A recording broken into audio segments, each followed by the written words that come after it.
là là, l'attitude en danse, parlons-en. À quel point c'est compliqué. Aujourd'hui, on va parler de ça et on va parler de comment y arriver. Moi, je vais essayer de te donner 3 conseils pour y arriver parce que c'est vrai que c'est quelque chose qui s'apprend, qui est pas facile, surtout au début. Et on peut dire que la technique et la mémoire, ça vient au fil du temps, mais on oublie l'attitude, de travailler son attitude, et je pense que c'est d'abord la chose la plus importante parce que quand tu viens à un cours de danse et que t'es déçu parce que t'as pas la technique et t'arrives pas à faire la choré en entier parce que t'as pas la mémoire, à un moment donné il faut bien que quelque chose te tienne en place pour que tu kiffes quand même ton cours et que tu ressors avec la banane, c'est l'attitude. Donc on va parler de ça. Coucou toi, moi c'est Jade, j'adore danser et je suis une baby kiné, mais mon vrai métier dans la vie c'est juste être heureuse, en tout cas autant que je le pourrais. Je te souhaite une belle écoute dans ce nouvel épisode.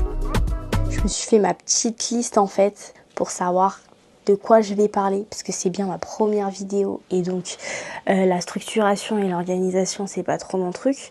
Donc déjà pour me présenter, moi c'est Jade, je fais du Heels depuis maintenant 1 an et demi. Il faut savoir que j'ai bossé mon énergie à fond et en fait le compliment qui me ressort le plus souvent quand je croise des filles déjà qui sont incroyables et qu'on discute en fait ensemble, je me dis mais c'est ouf genre comment tu ressens la musique, et n'importe quelle musique en fait on ressent ta vibes, tu vois.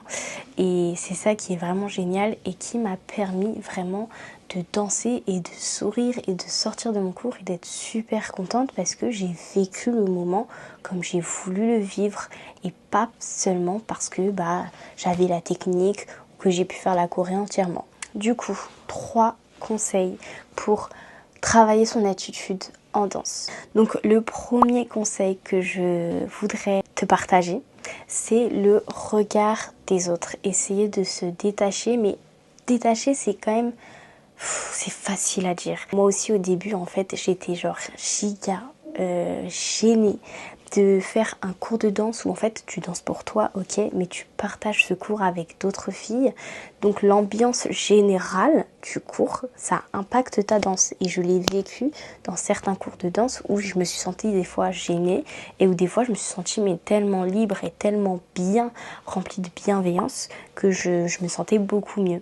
Donc ce qu'il faut comprendre, c'est que les filles qui sont autour de nous et on ressent cette pression-là, finalement c'est des filles qui sont passées par le même chemin que toi. Genre c'est ouf, mais genre jamais je me viendrais à l'idée de critiquer une meuf ou de la juger. Et sache que la plupart des gens sont tellement bienveillants et en fait s'ils te regardent, ou même en fait la plupart ne te regardent même pas, ils sont dans leur cours, ils sont en train de eux-mêmes essayer de se rappeler de la choré, de mémoriser les pas, etc.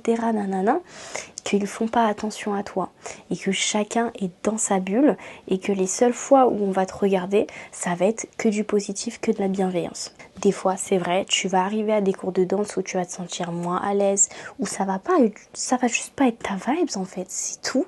Et il faut l'accepter, genre tu peux pas t'entendre avec tout le monde. Ça c'est une phrase, mais jamais avant je me disais que je pouvais le dire. Genre je voulais tellement plaire à tout le monde que là aujourd'hui je me dis je peux pas plaire à tout le monde. C'est waouh, c'est révolution, d'accord. Mais c'est vrai que c'est important d'avoir cette bulle. Des fois genre tu danses avec les autres, mais tu danses aussi pour toi. C'est-à-dire que tu t'enfermes dans une bulle où en fait c'est comme si tu voyais plus les gens autour de toi. Tu vois que des ombres, ce qui fait que tu restes focus dans ton truc et tu te mets dans cette bulle où en fait t'es là en mode j'en ai rien à foutre. On va dire les termes, j'en ai rien à foutre. Donc déjà ça. Ensuite, le deuxième conseil que je pourrais te donner, c'est clairement de danser chez toi. Il faut savoir que quand tu vas dans un cours, surtout quand tu commences, tu dois apprendre la technique. Tu as la mémoire qui rentre en jeu et qui va venir au fil du temps, et tu as l'attitude. Là, ça fait déjà 3 choses, d'accord? Tu peux pas contrôler tous les paramètres d'un coup. Et je pense que c'est la première chose. Tu te mets devant ton miroir chez toi, tu te mets une petite musique d'ambiance que tu kiffes, ou alors tout simplement tu reprends une chorégraphie que tu as vue en cours, que tu maîtrises, ou en tout cas tu peux prendre la première partie que tu as bien aimée, et cette fois-ci ce que tu peux faire c'est ajouter ta personnalité. Du coup vu que tu as la mémoire, vu que tu as la technique, là tu vas pouvoir bosser ton attitude. Quand je parle d'attitude, je parle d'émotion, je parle de ton énergie, je parle de qu'est-ce que tu as envie de dégager, quel personnage tu as envie d'interpréter. Et pour ça, ce que je peux te donner comme conseil, c'est de 1, prends ton émotion du jour. Des fois, je vous jure, je crée des chorés chez moi et les seuls moments où j'arrive à vraiment créer des chorés genre qui sont bien, que j'adore et que je crée hyper rapidement, c'est quand je les choisis dans mon humeur du jour. Genre si j'aime beaucoup une musique mais qu'aujourd'hui je suis pas trop dans la vibes, je vais avoir du mal à créer dessus. Deuxième chose, c'est d'écouter ta musique. Qu'est-ce qu'elle veut dire? Déjà juste écouter les paroles. Est-ce que le chanteur est en train d'expliquer? Est-ce qu'il est énervé? Est-ce qu'il est triste? Est-ce qu'il est joyeux? C'est ouf. J'ai l'impression d'être dans vice versa et de devoir présenter toutes les émotions. Enfin bref. Deuxième chose, c'est aussi toi comment tu te sens dans cette musique. Genre pas juste qu'est-ce que le mec a voulu interpréter parce que ok, tu vas devoir te fier à la musique, mais aussi qu'est-ce que ton corps il te dit. Qu'est-ce que toi tu ressens. Genre moi des fois j'ai des musiques où j'ai envie d'être énervée, tu vois. J'ai envie d'être déterminée et de montrer que je vais niquer le game. Ok? Et des fois il y a des musiques qui sont un peu plus en mode lâcher prise. Comme si je voulais relâcher toute ma tension. Et comme si qu'il m'était arrivé un truc au fond de moi qui m'avait rendu pas bien et que je voulais juste le dégager. Donc, deuxième conseil. J'ai jamais autant parlé de ma vie là. Faut que je m'étire un petit peu, ok? Petite pause, mon cerveau il va péter les plombs. Et maintenant, le troisième conseil qu'on pense être le plus important, je dis pas qu'il est pas important, hein, mais que on se repose trop dessus. Alors que faudrait pas, d'accord? C'est la confiance en soi. On pense qu'il faut vraiment avoir confiance en soi pour danser, alors que c'est la danse qui peut t'aider à avoir confiance en toi. Donc c'est vrai qu'au début, on n'a pas confiance en soi, on n'ose pas s'affirmer, on n'ose pas montrer qu'on est présente en fait. Donc on va être plutôt recroquevillé, on va faire des petits mouvements, on va pas relâcher la tête, on va beaucoup se focaliser sur le miroir, sur ce qu'on rend dans le miroir au lieu de juste lâcher prise, fermer les yeux et faire les pas par exemple. Des fois c'est bien de se regarder, ça te permet aussi de voir où est ton corps, est-ce que tu es bien placé, etc. Au fur et à mesure du temps, il faut dégager ton regard.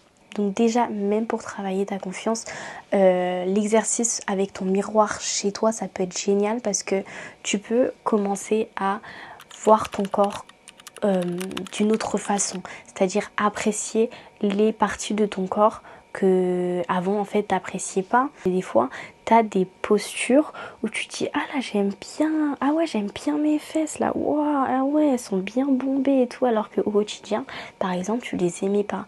Moi le heels c'était dingue, mais la posture du heels en fait on est beaucoup avec tes hanches exagérées qui ressortent à fond, etc. Et moi je suis une meuf, pendant toute mon adolescence je me suis sentie mais tellement plate, mais d'une manière, j'ai cru que j'étais une crêpe et que je resterais une crêpe à vie, alors que absolument pas en fait, je ne suis pas une crêpe, c'est juste ma perception de mon corps qui était complètement erronée, ce qui fait que je pensais que j'avais pas du tout de hanches. Et en fait en commençant le heels, rien que les postures, je me suis rendu compte, j'ai fait hein, attends, je sais faire ça moi, hein, non tu déconnes. Et donc là vraiment la vision de mon corps elle a réellement changé, mais à un point.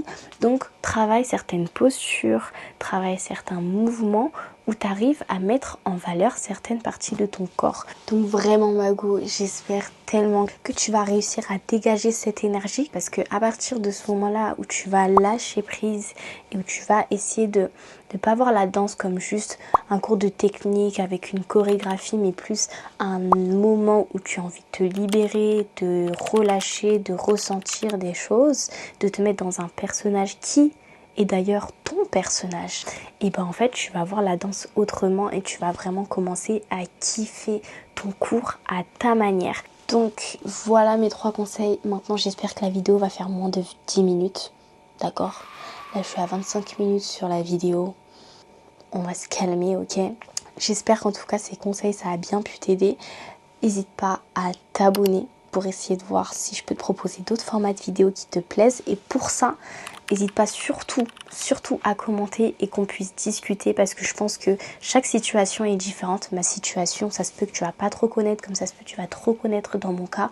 Le plus important, c'est du coup de parler de ton vécu à toi, pour déjà rassurer toutes ces belles demoiselles comme toi à se retrouver dans cette vidéo et à essayer d'avoir plus de conseils, mais aussi que moi je puisse peut-être t'aider à progresser en fonction de ton propre cas. Et donc c'est vraiment avec grand plaisir que j'y répondrai. Sur ce, je te fais de gros bisous. Et c'était ma première vidéo, putain. Ça aussi, je suis fière de le dire. Voilà. Donc, bisous, passe une bonne journée.